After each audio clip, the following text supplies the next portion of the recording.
Welcome everybody. It's good to see everybody's faces. It's Wednesday morning, bright and early here in San Diego. Not bright, it's raining really hard. Right. Kind of gloomy. I know, right? It's kind of dumping. But it's good to have you today. And we have Emma and Brian here. They're joining us out of San Diego as well with Real. And we're going to be learning a lot of fun stuff today. So again, this is a mastermind. So if you guys have any questions, the chat's always a great place. You can raise your hand. You can just start chatting. Like, we want to keep it totally open to whatever you guys want to talk about. And Liv, do you want to do the little quick intro?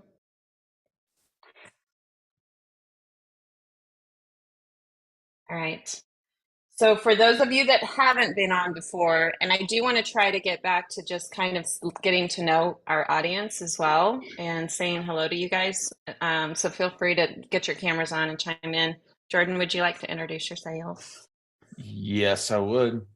Man, that's a good looking photo. I know, look at that. I know it's fake. It was Photoshop.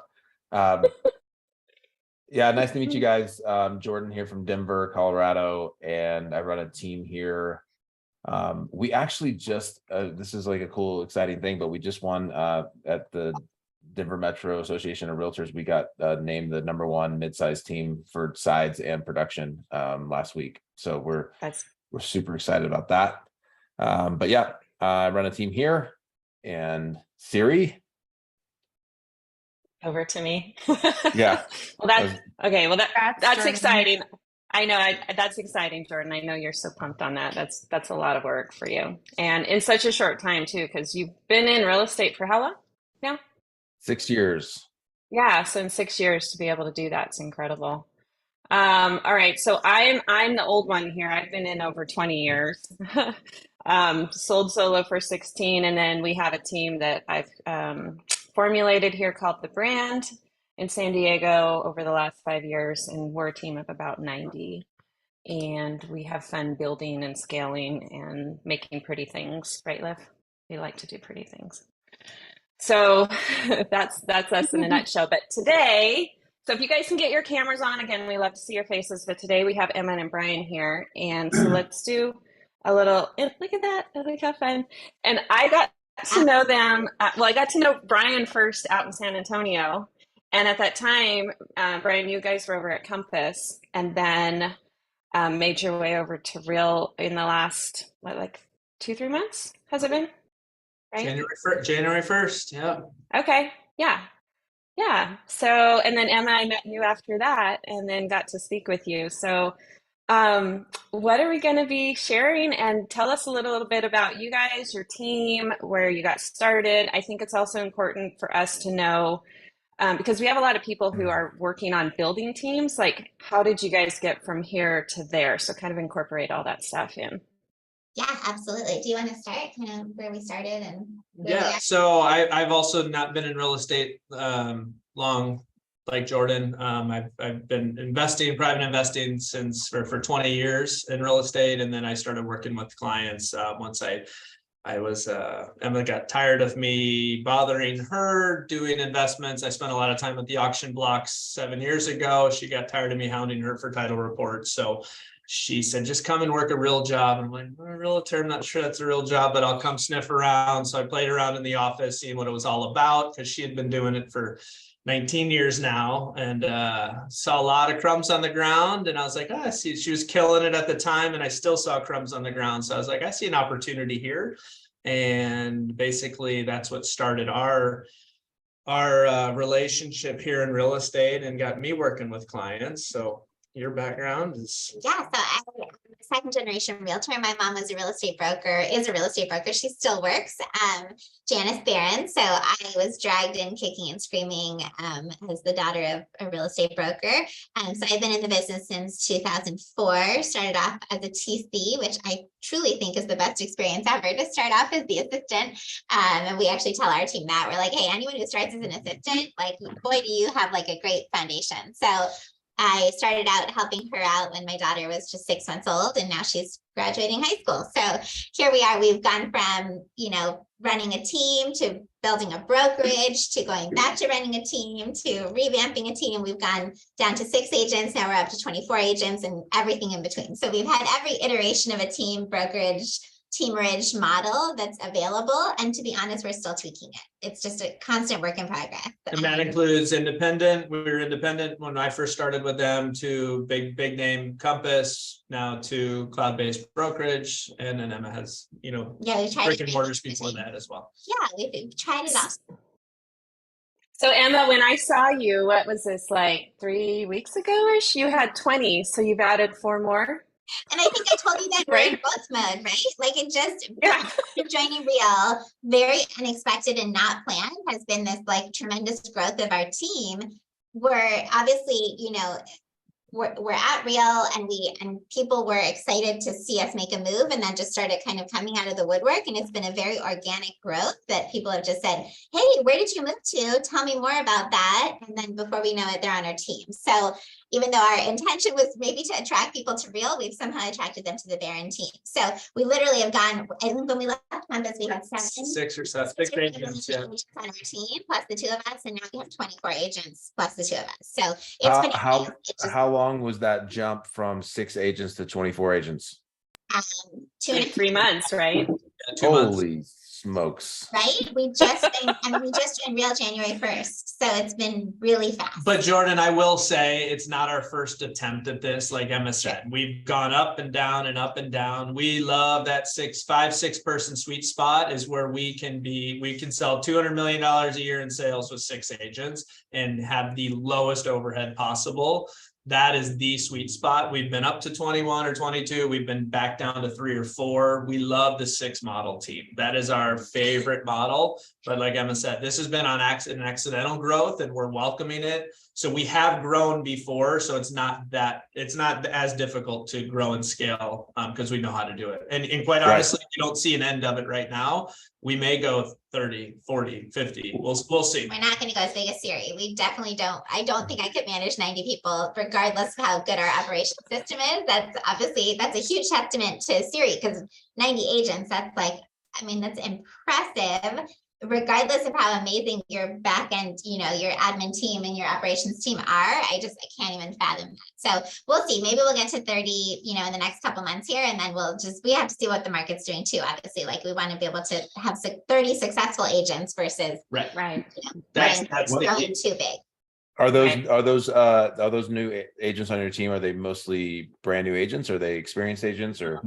They're all experienced. Yeah, the new ones are experienced. So we've done our core team, our core of 6. Most of them started out in that TC model, like Emma said. So we had an agent academy training program where they'll come on in different administrative roles. They would sit on those administrative roles for 3 to 6 months. Then they would go to the next pillar, and then we push them out of the nest and they become agents. Those are some of our top producers right now, but that's a year of interning with us, or a year of assisting with us before they become real agents or full-time agents.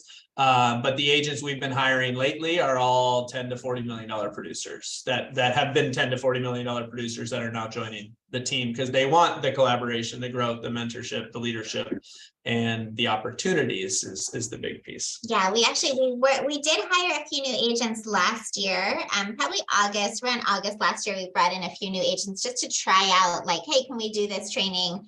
We needed more people to hold our open houses on our listings. We quickly learned that we don't have necessarily the time or energy to devote to brand new agents. And so in our model, we do best with agents who are 1 to 3 years in the business. That's kind of our avatar of who we're looking to hire. If they have more than 3 years, awesome, as long as they're still coachable. I'm sure you guys know when working with the new agents growing a team, you want to make sure you hire both to the culture of the team, but also people who are open to learning and growing with the team. And so obviously trial and error, right? We've learned, we've made so many mistakes along the way, but we've pretty much figured out our sweet spot is 1 to 3 years in the business or longer in the business, but coachable and open to trying new things. So we're at 24 agents now. Emma doesn't know this. I just offered 2 more people a job this week already. I'm seeing if they're going to take it or not. But I want to drive in on that point and it sounds so cliche, but we're at 24, but we've probably taken another 20 agents that we've interviewed that are good agents, some of them, and said, no, you're not a fit for our team.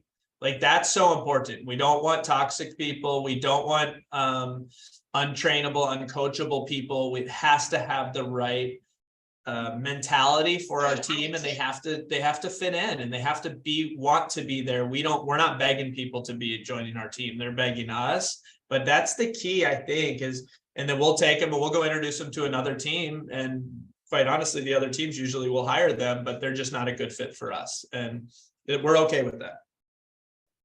So one of the questions Mark put here is, what are you providing to those producers to attract them to the team? That's a good question. So we have a really strong admin support staff that Brian really has built out.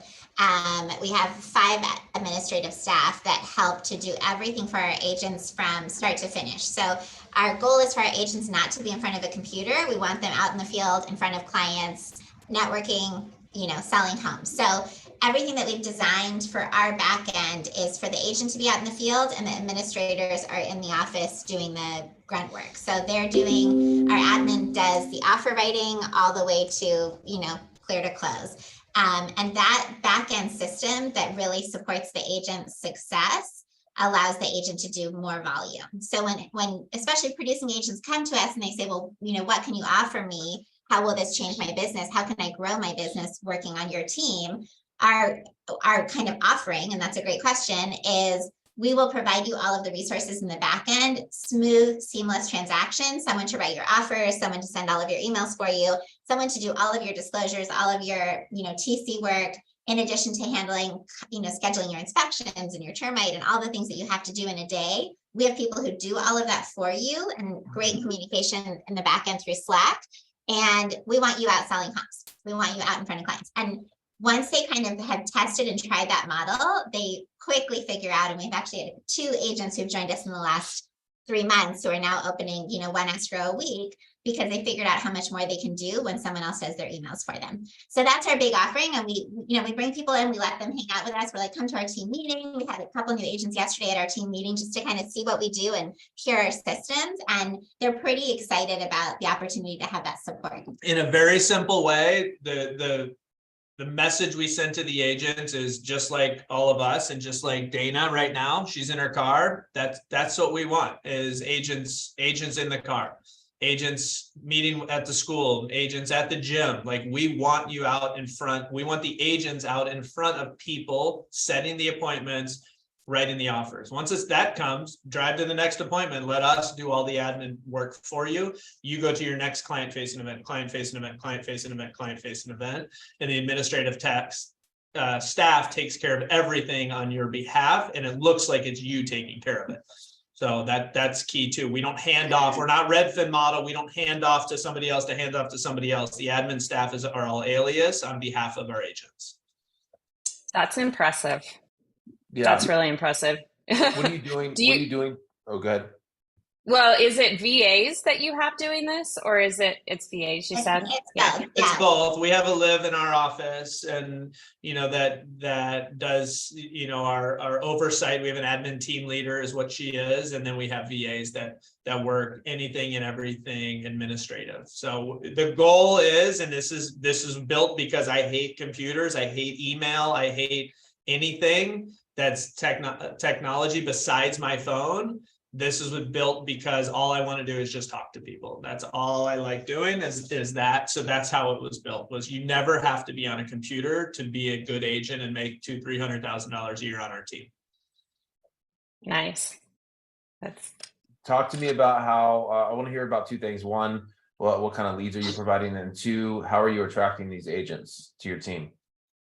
What's the first question? Leads. What kind of leads are we providing? So we do have some leads. We are buying some leads online. We are most of our leads are coming in from, honestly, past clients, referrals from other agents across the country. And yeah, most of it is Sphere, but we do buy a handful of internet leads, especially that go to our kind of newer agents that are in training that just kind of want those leads to chase. But our goal for 2023, and we're really pushing hard on it, is to teach our agents how to fish and teach them how to get their own leads, because this market is really weird, as all of you know very well. And we know that we can't rely on internet leads to support a substantial growth in business. So we're trying to teach them how to farm. So we have a team of agents that are working on farming now. They've all selected farms. We're helping them with their marketing. One of our VAs is dedicated to graphic design and creating pieces that our team can go out and door knock, go out and host a local event. So we're really pushing hard this year, especially with our experienced agents, and teaching them how to build a database and build a sphere rather than relying on internet leads. So we do have those. We have some realtor.com, some Zillow, but we really are trying to push our agents hard on building their database, and with that, paying them a higher split so that they're encouraged to go out and really find their own business. Love it. And Mark, So I think you had a question. Yeah, hold on. Let me finish Mark's question. So we've basically categorized the agents into 3 buckets, and we're teaching them how to do 2 of the 3 buckets very well. So those 3 buckets are farming, as Emma said. So we're teaching them how to farm. The second bucket is internet conversion, right? Any leads that come through internet, how do you convert and close those? Because that's different. And then the third bucket is open house opportunities. So we're fortunate enough where we do over 100 listings per year. So we have a handful of open house opportunities, whether they sit for 1 month, 3 months, 10 months, or whatever it is, those agents can go and sit open houses. So those are specialty skill sets that we train and focus on all the time. Those buckets of agents are categorized under a specific team leader that's what their specialty is either internet leads or farming, geofarming, or open house opportunities. So Jordan, the answer to the question is we also, besides admin support, we also provide opportunities. We don't give them the pole with the fish on it, but we'll teach them how to fish. What was the second half? Sorry, Jordan, what was the second half of your question? What are you doing to attract agents? Right, where are we recruiting them? So honestly, they just keep showing up, which is super cool. But we're doing a lot of things like this. So thank you, obviously, Jordan and Siri, for having us on today. We've been doing a lot of events. Siri and I spoke at the launch in Temecula. Every time we get the opportunity to go out and share and give some of our fun. Sorry, the tree is literally. We the opportunity to go and engage. Yesterday, we spoke at an escrow company and shared some of our SOPs and our tech stack with a group of industry professionals. So those type of events, Jordan, have been really great for attraction. Ironically, we're trying to introduce them to Real, but inevitably, again, they're like, oh, but can we join your team? And we're like, really? We just want to tell you about Real and how great it is. So it's really funny how that happens. We like try to talk them out of joining our team and just join Real. You'll be great on your own. You can do that. We'll help you build your own team. We don't want you on our team. And then they're like, we'll join Real if we can join your team. And we're like, okay. a lot of it's been that. We haven't been. We honestly have not been recruiting. It's been pretty organic. We do stuff. We try to be present in places. We are not anything like Siri and how amazing you are and being everywhere. I look and turn and you're everywhere. We're nothing like that, which we're so fascinated by what you do and what you're capable of. Seriously, we just keep selling houses and people keep showing up. So until that dies down, I mean, we'll see. But quite honestly, though, rewind the last 5 or 6 years, we have constantly had a line out our door of people asking to join our team. I mentioned early on, some late people just signed on. We love that 6-person team. That is our favorite size team, is 6 people. And we've been turning 90% of the people away for 6 years. But we've always had a line of people asking to join our team. So with the opportunity of Real was a big attraction model for us, is like, why wouldn't we join Real? And why wouldn't we open the door and introduce them to Real instead of now start interviewing them and then push them to Real? Well, that's where our problems lies. And now we're up to 24 agents. So. Well, and then I have some questions around scaling on all that stuff so quickly too. But Mark, you've had your pretend hand up for a little bit, so let's get to you first. I just wanted to see first of all, every time I look at Emma, she's married to Tom Toole and trying to keep Carolyn Young from killing him on stage at Summit from August. That's my alter ego. Yeah, the downside of that is everywhere I go now, people think I'm Tom Toole, and I don't want to be Tom Toole. That's a bigger downside. That's the problem. Can you go a little deep? Because I'm kind of the same way. I've always thought like that 5-person. I don't want to be like Casey McCown and grow a team and blow it up. I'm a bottom line guy. I want to make money. I don't want to impress people with production numbers. I want to make a lot of money. Right. So that I'm with you. Like that 4 or 5-person team is kind of where it's at for me. You can kind of scale it without adding admin. But can you go? Because I'm the same thought process with the reel.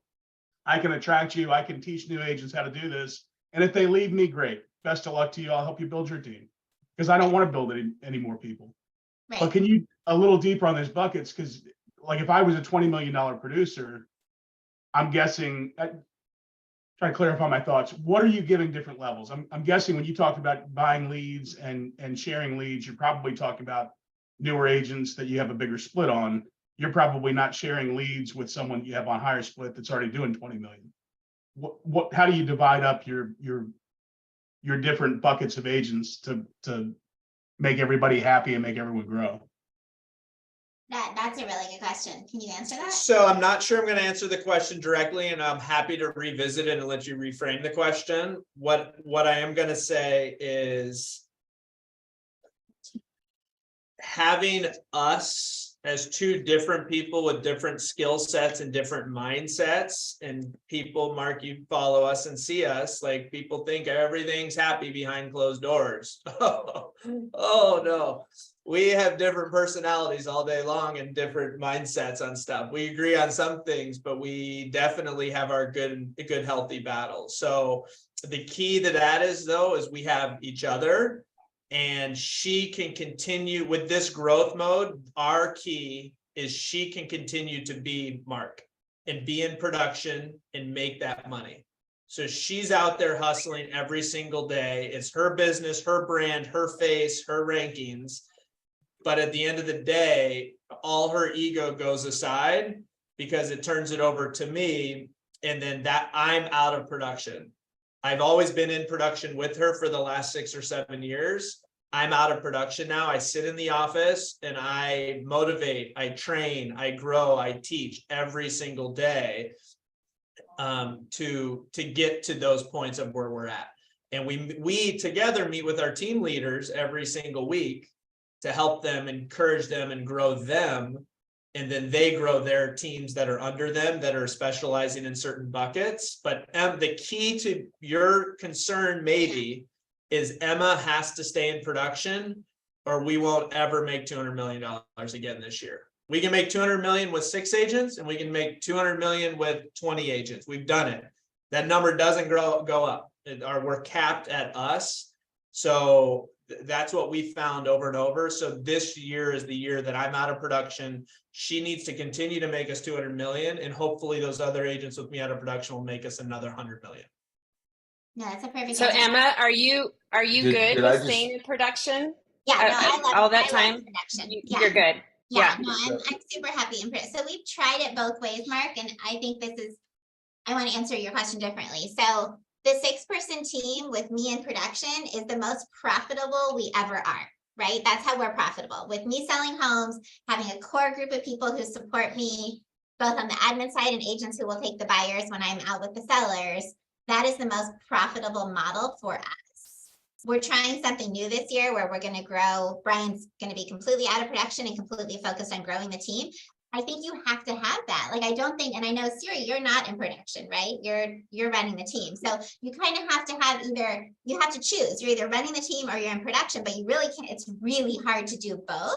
And we've tried it and failed. So if profit is, and it sounds like profit is where you're at, which is honestly makes total sense. Like if it's all about how can I be the most profitable, it's with that SEAL team. And, you know, Tom always talks about like that SEAL team. It's like where everyone's cross-trained, everyone can do everyone else's job, and you're in production and you're the rainmaker. You're out getting all the listings. So that's where I am right now. Like I have my own little SEAL team. I know Brian's been. Yeah, I've been itching to show this, but I wanted to. This is our cute little team model, and this is already outdated, but basically there's me, and I have my own little SEAL team with our top agents who do the most production. So I'm out listing, these guys take my buyers. Brian has a team over here that he's teaching how to fish.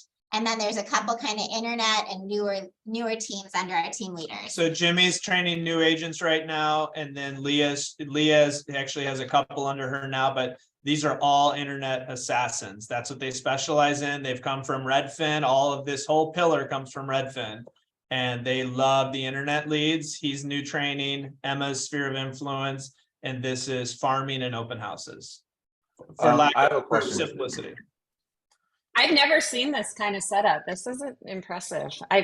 Yeah, this is a new model. Just in a year. Yeah. Yeah, so don't nobody Yeah. on this call go and model what we've done, because we haven't proven it yet. This is just I have Well- I have one clarifying question. Emma, you said that you do 200 million in volume yourself. No. With my little core team of 6. Last year we did 200 million. she'll do Got it, okay. 125. Yeah, she'll do 125, and the rest of the team will do 75. Right. I sell 100 homes myself, and then my team sells the rest of the homes. And so what is your average price point? 1.3. Okay. All right. Thank you. I Yeah, was we're like, in wow. San Diego. Right. I know. Yeah, San Diego. If you're in Denver, Oklahoma, the numbers are a little different, but yeah, I mean, we're fortunate. We're in North County Inland, which is where the great schools are, basically in San Diego. So average price point for single family home is 1.3. And that's what we built our business plan around. And that's, again, who we're hiring for some of our core agents are the ones that we love, the agents that have kids that are just about to start kindergarten or in kindergarten, first, second, the young elementary schools. We find our biggest conversion, if you really want to get granular on nerding out, like that's why we want the moms and dads in the classrooms and at the sports events and everywhere that there are people that they can touch every single day and talk real estate and wear a brand and be able to speak real estate. Those are the biggest conversion models. And we love those agents, and because we built the business around schools. We're at every single school event we sponsor every single sporting event. Our banners are hung everywhere. We love being present with the elementary schools is our number one conversion, because those are double deals. Those are double deals for most people. They're either first-time buyers, which we love, and sad to say, but the $1 million a first-time buyer here in our area, or they're selling their $800,000 condo and buying a $1.7 million house.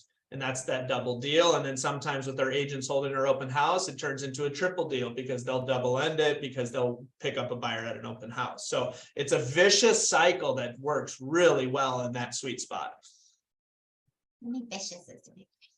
Vicious. I like it. It's vicious. It's just amazing.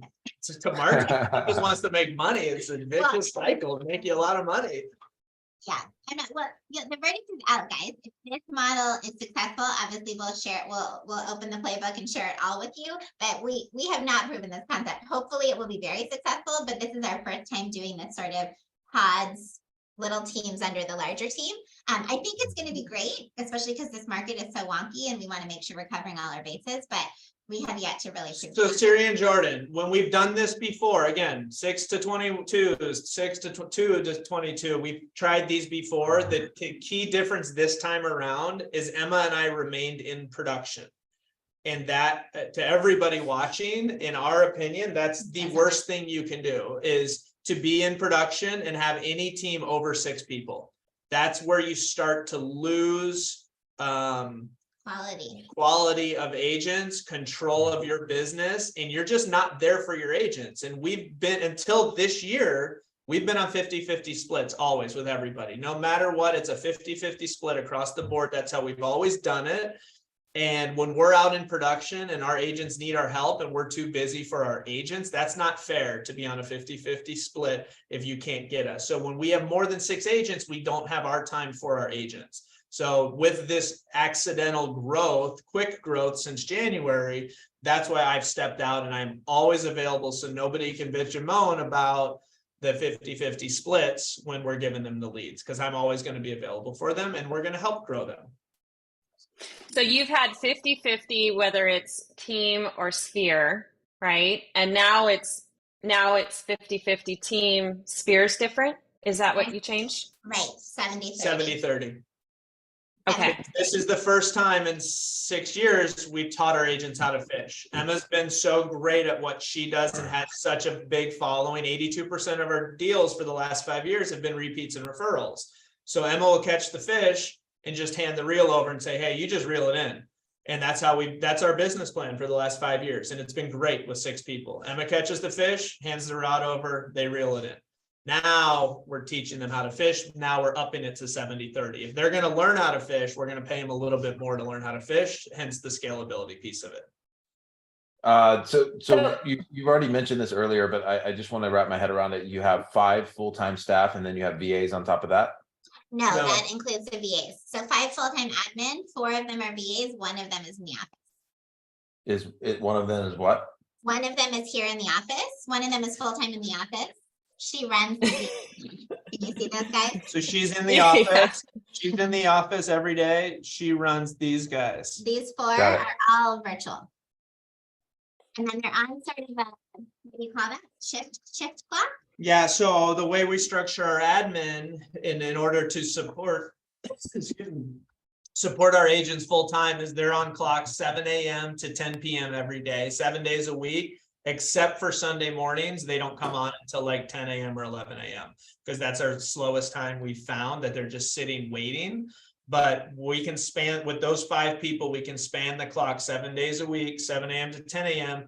in order to basically clear the plate. When we're doing this many deals, over 150 deals a year, we can't afford to stack up the pancakes. Like, we got to put one on and eat it, put it on and eat it. And that's why we have to have the VAs there. If we start stacking all this work to do, we start falling behind during the week and nothing ever gets done. So it's also a bandwidth issue for us as leaders, and it's a bandwidth issue for our admin team leader, meaning, did that closing gift get delivered, and did we send out the RR, and did we give the keys to the seller, did we order the sign down? Like the simple little things that weigh on us from bandwidth. We have to have our staff 24/7 essentially to just keep clearing the plate, to know it gets done. Otherwise we found we do not sleep well at night because there's too much on our brains. So so the VAs and your staff are support for staffing the agent, or for helping the agents and also helping you, right? So do you have like an in-house, do they do TC work as well? Or they do everything. They do everything. Lunch, they order our lunch, they set up our training, they deliver gifts, they do order signs up, downs, change riders, pick up lock boxes, deliver gifts, do TC work, do requests for repairs, show up at photo shoots, make sure the house is ready for the photographer. They do everything. How I'm feeling kind of hungry right now. How do VAs order lunch? Yeah. Online. We have a Slack. We have a Slack channel. It says I'm hungry. We're ordering from Rubio's today. What does everybody want? And they'll give it 5 minutes, and whoever puts in their order, then they'll go online, order it, and then it shows up at the office. No, That's seriously. amazing. Well, I have 5 VAs and I've never gotten lunch, so I'm a little frustrated by this. I'm a little bummed too. We don't need a mastermind on that. That's easy. We can talk offline on that. Uber Eats account. I actually think it'd be great to have you guys on again and just go like super deep and maybe even bring up some of those processes and systems around the VA. Who would like to see that? I would. I would as well, because I think it seems like you guys are doing a lot with your VAs, and we are too. I'd love to like maybe break down a little more and understand. Like, I know you're teaching agents how to fish. That I love that, and that's something that we are really shifting focus on, especially with the market. What other things are you paying for your agents? You said lunch. Other things, like what are you doing? I understand that you're taking away the little things that slow them down. I'm all about the agent doing, agent things. I love leverage. Leverage is really important. I think agents, for the most part, think they're good at everything, and they're not. And I think everyone wins when everyone works together. So can you dive into a little more of the value add of what you're doing for your agents? I'd really love to hear the breakdown. I love your little squad teams. It's a beautiful model. Squad. We were saying pod, but No, I we don't. We squad. hate pod. We just call them team leader. Yeah, we Teams, have pods, the squad. No, we like squads, squad. That's good. Really quick. groups, Thank you. groupies. I'm gonna answer two questions at once. I thought Andrea, hi Andrea. Andrea put into the chat, she asked what our tech stack looks like. So that this is going to tie your question together, Jordan. So Andrea, our tech stack, number one technology that we're using right now is Slack. And we love Slack, and Slack allows us to get so much more done and keep organized and keep the bandwidth, controlled basically. And then beyond Slack, we're using the Google Suite. So everyone has Gmail, everyone has Google Calendar. We use Google Meets for all of our morning. We do a morning huddle every morning at 9:30 with the whole team, Monday through Friday. The VAs run the morning huddle. And that goes through every escrow, every listing, and what we're having for lunch on our morning call. And that is Google Meet. So everything is on Google. We use Google Drive for all of our pre-approval letters. Everything's tucked into Google Drive. So all the Google apps are awesome for running our team. And then Chime is our CRM, and everything integrates really nicely. Chime and Google talk to each other really well. So Slack is where our team basically runs, and every agent has a channel on Slack. In that channel, they're communicating directly with their team leaders on their channel. So I'm only on the channels of my agents, and Brian's only on the channels of his agents. Otherwise, it's too much noise. And so we're on the channel with them, and all of our VAs are on there too, and our head admin, our lead admin. So on there is where they have a template for writing offers. So they use the template, they put in, name, down payment, close of escrow, contingency dates, buyer's information, here's the pre-approval letter, or I tucked it into the Google Drive, and then the VA quickly goes to work and writes the offer for them in zip forms. So that's where it all begins, but their channel is where they communicate everything with their admin team. And in their channel, they type in the request for repairs, the admin writes it for them. They type in, here's my client's name, can you please email them and connect the lender with the escrow? Done. So, and any of our VAs can jump in there and they're all cross-trained. So even though we have one VA who is the TC, all the other VAs can also do her job. So they've actually trained each other. We're very fortunate that our VAs all know each other.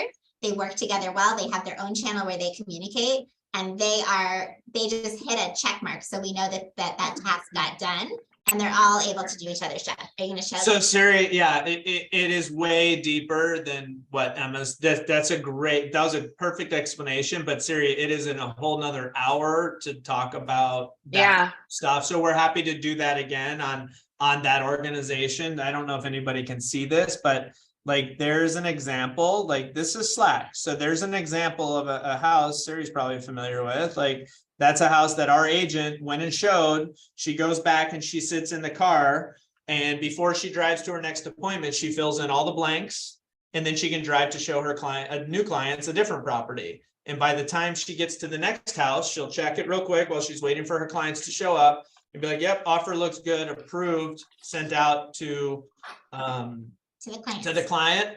And then she'll text or call the client and say, hey, ready for signature.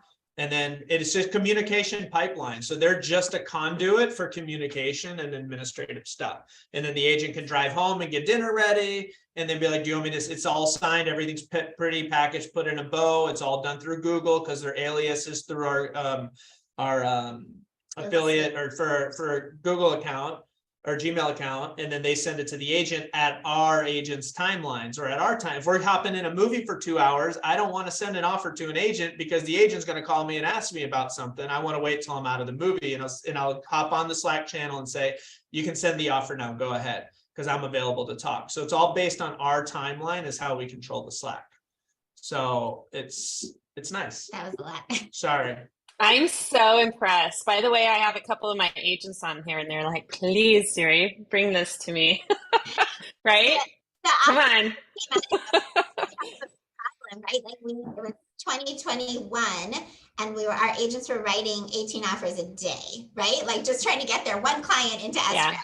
And so this offer writer position literally was born out of the need, right? We were like in such disarray writing our offers, and we had to hire someone. We initially hired someone in-house, and she's actually now one of our top agents. She came in as a part-time role just as an offer writer. And she would literally sit in the office, 9 to 5, Monday through Friday, writing offers. She's the best offer writer ever, right? And then she trained the VA, and now the VA is still with us 2 years later, and she's our offer writer. Now, again, all of our VAs are cross-trained. They can all write offers, but she's our primary offer writer. So when she writes an offer, I know it's good to go. Like, I'll still review it because I'm a control freak, but And we really should be happy with reviewing it because we're licensed and we do need to review it, and we Right. do review it before it goes out. So that's important piece of it. I will say the best takeaway over the last year that we've had with our virtual assistants, and the biggest pain point, as many of you probably experienced if you have assistants, it's training the assistants. Training the assistants is horrible. Like, you've got to train, and they hate it after 2 months and they quit, and you just wasted 2 months of your life you'll never get back. And then, or they'll quit after 6 months, or they'll move to another team, or you hate them and you fire them, or whatever the deal is, it's a nightmare. So for the last year, we have not trained any of our assistants. Like, that has been key, is our assistants get to post the ads, they get to interview, and they get to hire on their own. We are not part of that process. There are assistants here that we have that I've never talked to, and I want it that way. Because to me, they're just part of the Slack channel. They are people. They do care about our business more than we care about it, quite honestly. They are people, but I speak to a Slack channel, and whoever's on that day will deal, or that hour will deal with it, not a person. I don't say, John, go and do this, or Timmy, go and do this. It's 123 Main Street, please get this done. And then they do it. So it's nice. And they get to pick themselves and train themselves, and they're accountable for each other's success. So that's how you have a main offer writer, but everybody, like you said, is cross-trained, because obviously that person can't be on 24 hours a day, but they're on the majority of the time. So what are the hours for that person that you've found is the best? So she's on, so that's Anna, and she's on from 1 p.m. to 8 p.m. Monday through Friday. So those are kind of our clutch hours. And then another VA is on from 8 a.m. to 2 p.m. So between 1 p.m. and 2 p.m., they're talking to each other and making sure they're caught up so that they know what's coming and what's in the pipeline. So they have 1 hour overlap every day. And those two are our primary, I'd say, admins. Then there's a TC who's on kind of Monday through Friday, 9 to 5. She works the hours of like escrow, and she's a TC. Now, anyone can do her job at night or early in the morning or on the weekend if she's off. And then we have a floater who kind of fills in all the odd hours. So basically 3 of them work 40 hours a week. 1 of them works 20 hours a week. And one of them also does graphic design and marketing. Now, he's the only one who can do that, which is fine because we don't usually need that on the fly. But he will fill in his time by helping us with our graphic design, which is awesome because he's really talented. Our next hire, it will be soon. Our next hire will be another virtual assistant who their core competency is going to be in social media. Because we want to be like you, Siri, and we haven't quite mastered the social media world. I'm not sure I want to be like you, but I'm really jealous of you. So I figured I might as well get it. You guys, thanks. Well, I've got my marketing girl on here. She's the reason.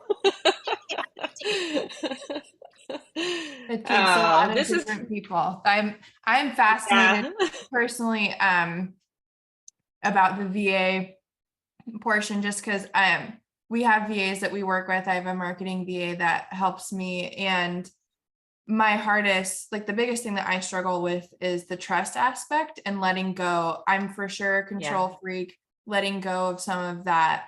Like literally Siri and I were on last night, and she's, what can we take off of your plate?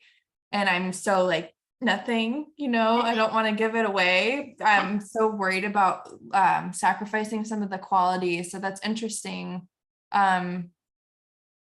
just to hear how much you're utilizing them. I think So it's Siri, Yeah, Olivia. let's do this again and have just a straight VA. That's a whole, again, we can dive deep and I can give Olivia so many pointers and everybody here I'm sure is interested. We'll have them log on and you can talk to them. They're great. Like, we're going to put a fake name and a fake phone number so nobody poaches them, but we'll have them on as well.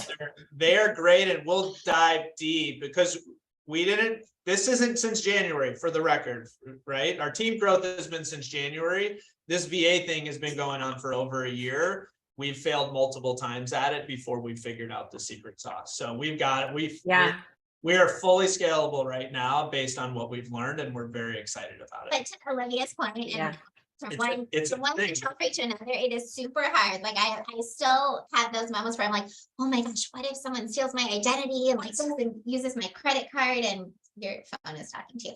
I have this fear of like, oh my gosh, they're in my email where all of my personal information, my mortgage statement, right? Like everything's in there. And I think like, oh my gosh, what if that fell into the wrong hands? The truth is, and I've come to, Brian's helped me, we've gone to many therapy sessions over this, but like I've overcome this because I think everyone actually has access to my email. It's not just my VAs, right? Like everyone has access to all the information that's in my phone, not just me and my VAs. So I've come to be okay with it. And as I've like chipped away at that control freak aspect and allowed the VAs to do more and more for us, life has become incrementally better because the more they do, the more it frees up our time to be able to go and do what we want to do. So I can actually like go to my kids' games and I can actually like have some free time where I'm not sitting in front of my computer.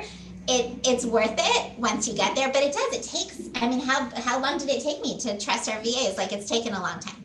And we've been through a series of VAs. Like it wasn't the first person we hired that we gave the keys to the castle.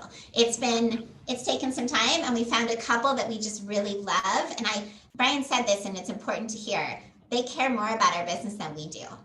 2 of our VAs seriously stay on extra hours that we're not paying them to work because they're so deeply invested in the success of our team. It's shocking. Like they really care more than most of our agents do about the success of our team. So it's pretty cool. Hey, Olivia, they'll stay on. They're in the middle of an offer at 9 at night and 10 at night. They'll stay on till 11:30, waiting for that to be signed so that they know the time sensitivity of it. And then they'll come back and say, hey, don't worry, you don't need to charge me for that. I went over hours, but I want to make sure you guys get this. And they're like, don't charge me for that. Olivia and others, the thing I've learned most about leverage and trusting others and letting other people help you is that no one wakes up every day thinking, man, I hope I fail. You know, people want to help, people want to be needed. And so if you give them opportunity to own something, they will. And they might not be a 10 out of 10, they might be an 8, they might be a 7, but 2 VAs working at 7 is 14, right? So that's more than you. So if they fail, then teach them, coach them.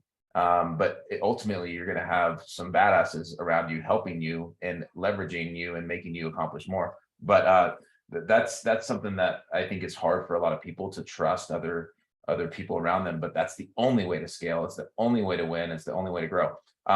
Hey, I would love to hear from you guys. Like one of the things that we want to do on this call, you guys are crushing it. I'd love to do more calls like this with you. But is there anything that like you're not doing? It seems like you're doing everything. But is there something that maybe we could share with you, or is there maybe an expert on this channel here that could speak into something that you guys are stuck in or need some support in, that we could speak into?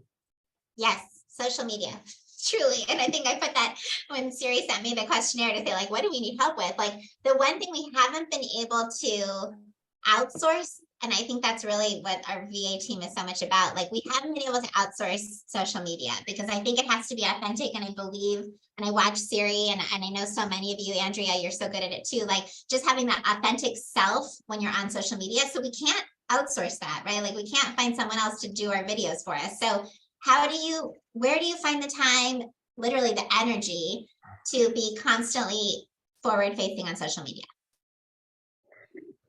So I can speak on this one, and because it's definitely a learned process that you have to, like, we're big right now, right, Liv, on the time blocking. Like it just introduced more of our time blocking. So calendaring is one thing, but time blocking is another thing.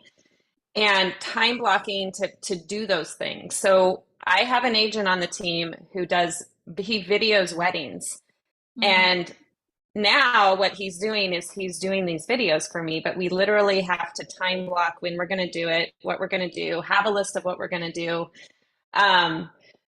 But this stuff that doesn't happen overnight. You have to literally make your list, have a game plan, and then set it up and then execute it like every month. And as Liv, I just want to keep putting stuff on there left and right. Like Yes. My motto, okay, so my motto is a little different. I like to just have people say, I see you guys everywhere. And so I'm like, everybody put it on all at once, right? That's my motto. I think Liv's a little different where she's like, you just took all of our stuff for the whole month and you posted in a day.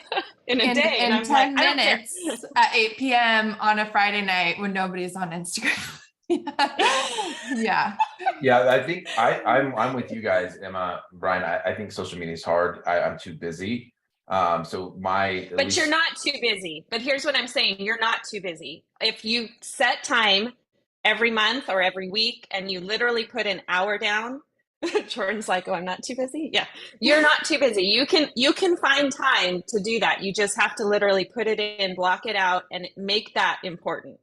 I promise for you, sure. you can do it. I was just saying, like the solution the solution for me and what I've decided I'm going to do is I'm hiring a marketing coordinator and I'm hiring a videographer, and I'm going to say, hey, I need you guys to like be on my hip and help me get stuff out there, get to know me, understand me. I don't need them like writing my post necessarily, but I need them to tell me what post to write.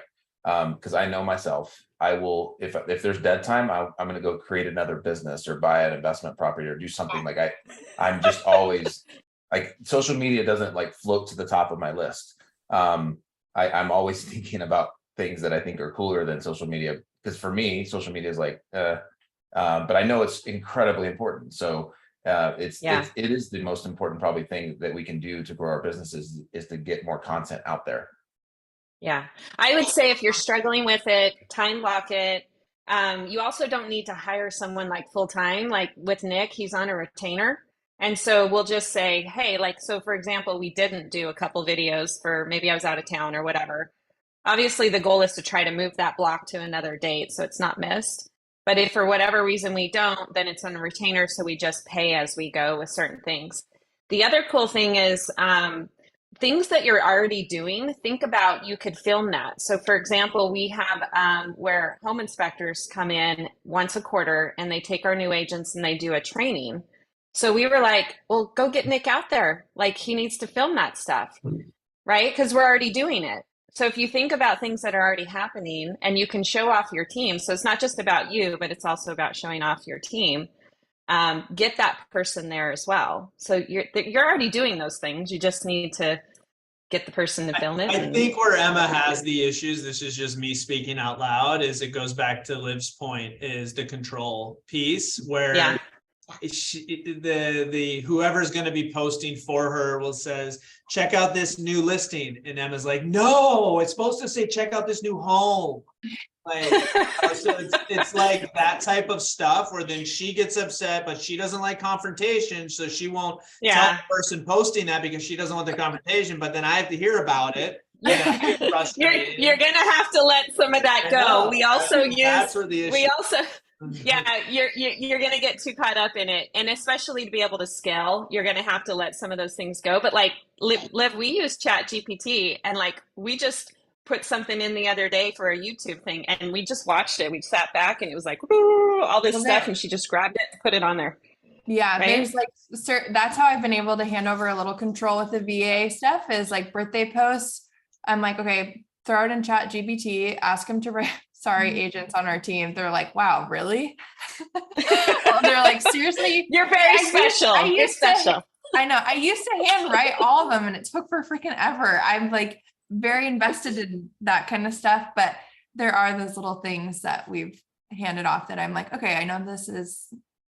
At least, well, this is the conversation I had with Liv. Is it a matter of it getting done or not? Or the word being right? Like you need to have it done. So you're going to have to move some of those things off. And so we've and that's part of scale. And that's something that obviously I'm always happy to help. But those are things as you scale and you go from a small team to a larger team, you have to let some of those things go or you're going to go bonkers and then you won't do it. So I just posted this in the chat, but a guy I follow on Facebook just posted this on how to use ChatGPT to create a video. Like there's some really cool stuff that you can do. Like it's impressive. Like if you really spend some time to leverage some of the stuff that you can do with AI out there right now. So yeah, I think for you guys, have your VAs understand that as well if they're going to be helping to post those things, because they can just we give them a couple little prompts and then they put it in and off they go. When I showed June Ray, my marketing assistant, ChatGPT, I felt like his whole life changed. I was on on Zoom with him and he was like, oh my gosh, this is so cool. It was for 10 minutes, I swear, was just baffled by it. So yeah, it's definitely a strong tool for them in the marketing realm specifically. So we've integrated ChatGPT into our onboarding process. Yes. Onboarding for agents on our team, not agents to real, but for example is, hey, let's look at your profile on Zillow or on realtor.com. Mm-hmm. Yes. We're like, yep. Let's see what this says. And then yeah. they're like, wow. Yeah. And their mind blown, and then they get a whole new profile, and then we copy and paste it in all the other profiles. It's just something we just did a marketing workshop where Liv went over a lot of that stuff and had them bring up their bios and a checklist of things that they needed to check in on. And that was part of the process, was to have them recreate their bios with ChatGPT. So I'm gonna try that today. It's on my list of notes that I just read. I'm gonna try that. Yeah, it's pretty cool. Thank you, Jordan, for asking that question. Yeah, absolutely. Well, we'll have to definitely do this again. You guys are amazing, and excited to get to know you guys. Thank you for having us. Yeah, I'm gonna have you guys back on. I'll reach out and have you guys back on so we can pull up screens, have them on, go really deep, and we'll market the heck out of that one too, and let everybody know what we're doing, because that'll be a fun one. We have no problem sharing and helping and growing. We absolutely love giving. So this is a good experience for us. Thank you for having us as your guest, Siri, and it's great seeing you, Jordan. Thank you, and we look forward to the next one. Yeah. All right. Sounds good. You guys, thank you. Thanks, you guys. Bye. Bye.